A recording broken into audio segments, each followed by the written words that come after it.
उदयपुर में पुरानी सब्जी मंडी के फल और सब्जी विक्रेताओं के समर्थन में अंजुमन तालीमुल इस्लाम ने संभागीय आयुक्त को ज्ञापन सौंपा। संगठन ने नगर परिषद की कार्रवाई पर आपत्ति जताते हुए कहा कि इससे वर्षों से कारोबार कर रहे सैकड़ों परिवारों की आजीविका प्रभावित हुई है। ज्ञापन में विशेष रूप से बुजुर्ग महिलाओं, विधवाओं, तलाकशुदा महिलाओं और आर्थिक रूप से कमजोर वर्ग के लोगों के हितों को ध्यान में रखते हुए मानवीय आधार पर समाधान निकालने की मांग की गई।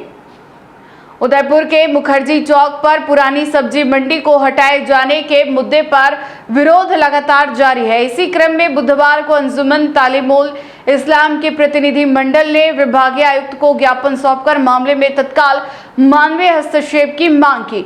ज्ञापन में बताया गया कि पुरानी सब्जी मंडी अंजुमन चौक पिछले 70 से 80 वर्षों से शहर की पहचान रही है। यहाँ लंबे समय से फल और सब्जी विक्रेता अपना व्यवसाय कर परिवार का पालन पोषण कर रहे हैं।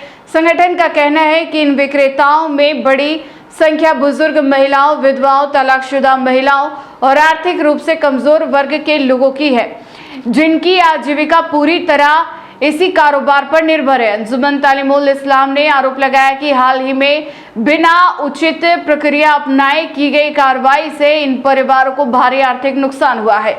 संगठन का कहना है कि नगर निगम की इस कार्रवाई से विक्रेताओं को मानसिक और आर्थिक परेशानी का सामना करना पड़ रहा है।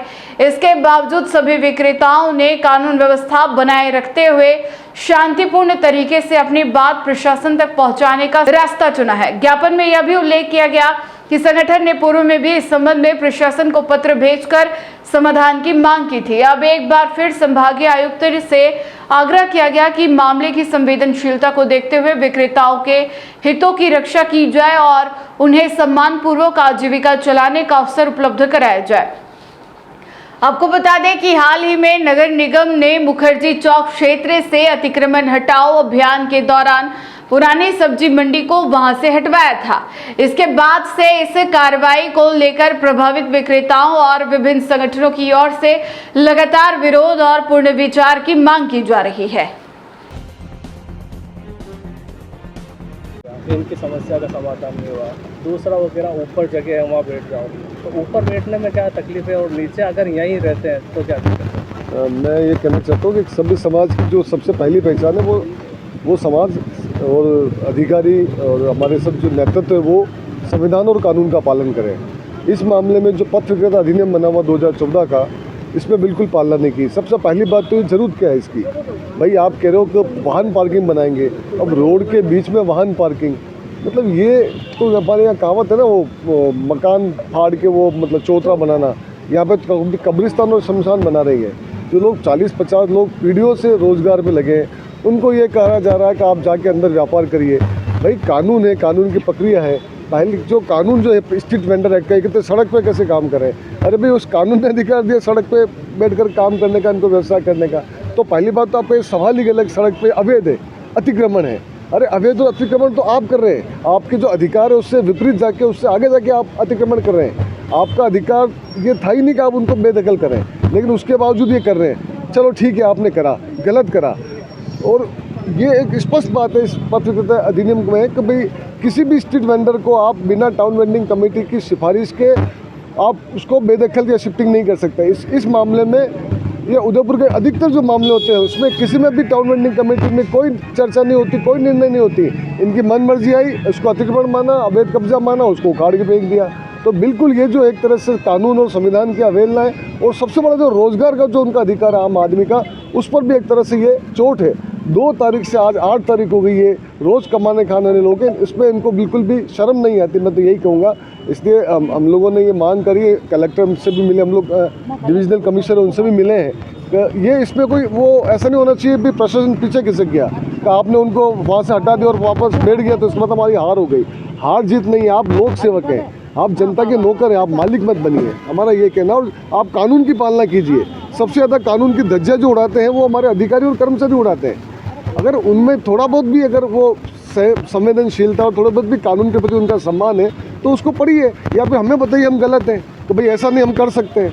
भाई ये जो कानून बना उसमें अतिक्रमण अगर कोई आप मानते भी हैं तो भी ये कानून के प्रावधान लागू होते हैं, उसको अतिक्रमण नहीं माना जा सकता है। इसलिए मैं तो यही कह रहा हूँ कि उदयपुर को जो जंगल राज बना रखा है, कानून का राज स्थापित करें, और उसके लिए ये जो संघर्ष है, ये जो इनके पेट की आगे कभी दिमाग में चढ़ गई तो बड़ी दिक्कत होगी। हम लोग चाहते हैं इसको समय रहते हुए इन चीज़ों का हल करें। अपने ज्ञापन क्या मांग की गई है? मांग बिल्कुल स्थापित है, मंडी जैसी स्थापित थी वैसी बरकरार रहनी चाहिए।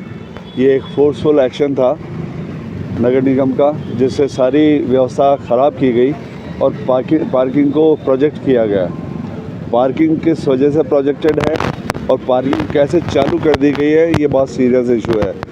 नगर निगम बिना बिड या उसको ऑक्शन किए हुए पार्किंग की पैसा चार्ज नहीं कर सकता है, ये एक अलग बात है। उससे पहले बात है कि सारी जो सब्जी मंडी लगी हुई थी, एक स्थापित है 60 से 80 साल से, उसको आपने एकदम ब्रेड बटर से या उनकी रोज़ी रोटी से दूर कर दिया। क्यों कर दिया, कैसे कर दिया, ये एक गंभीर विषय है।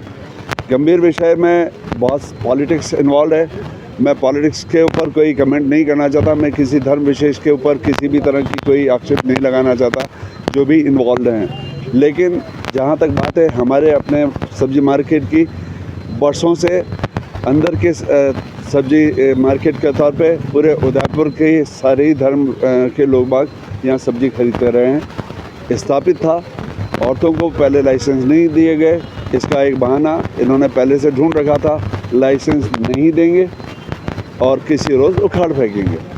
उसी नीति पर इन्होंने जिनके पास में लाइसेंस नहीं थे उनको सबको उठा दिया। अंदर के लिए कहते हैं कि अंदर बैठिए, हाउ इट कैन पॉसिबल। अंदर बैठने के लिए पहले लाइसेंस होल्डर अंदर बैठी हैं, उनके ऊपर एक के ऊपर 4 तो नहीं बिठाया जा सकता है। आपने किसी के लिए कोई व्यवस्था कायम नहीं की है, पहले किसी तरह का कोई डिसाइडिंग नहीं हुआ कि किसको कहाँ कायम करेंगे।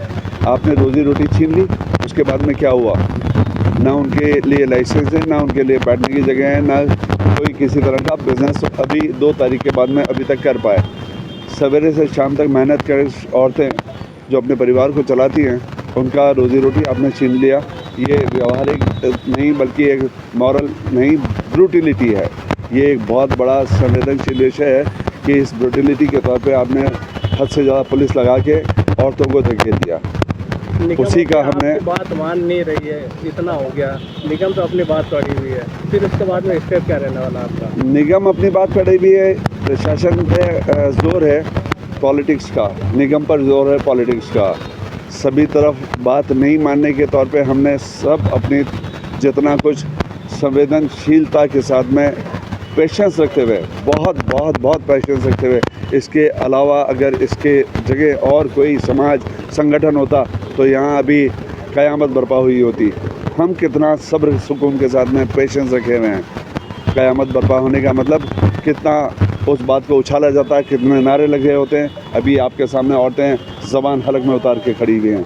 हमने सबको इस व्यवस्था के लिए कायम कर रखा है कि नहीं, हम इज़्ज़त से, शांति से, सद्भाव से, कानून व्यवस्था के तौर पे शांति से किसी काम को अंजाम देना चाहते हैं और उसको नहीं सुना जा रहा है। ये एक मानव अधिकार की अवहेलना है, उसके ऊपर कुठारा घात है। कलेक्टर साहब ने क्या करता? कलेक्टर साहब ने जिस तरह से व्यवस्था होती है प्रशासन की, लेटर ले लिया, समझ लेंगे, देख लेंगे, उसके बारे में आगे इंक्वायरी करेंगे।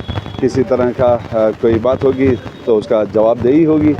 जवाबदेही क्या होती है, कलेक्टर साहब को भी दिया है हमने, कमिश्नर साहब को भी दिया है। कल वही लेटर कलेक्टर साहब को भी कॉपी दी है, अपना वक्तव्य दिए हैं कि किन कारणों की वजह से इसको हटाया गया है और बिना लाइसेंस अलॉट हुए आप जोर ज़बरदस्ती करके अंदर कैसे धकेल सकते हैं।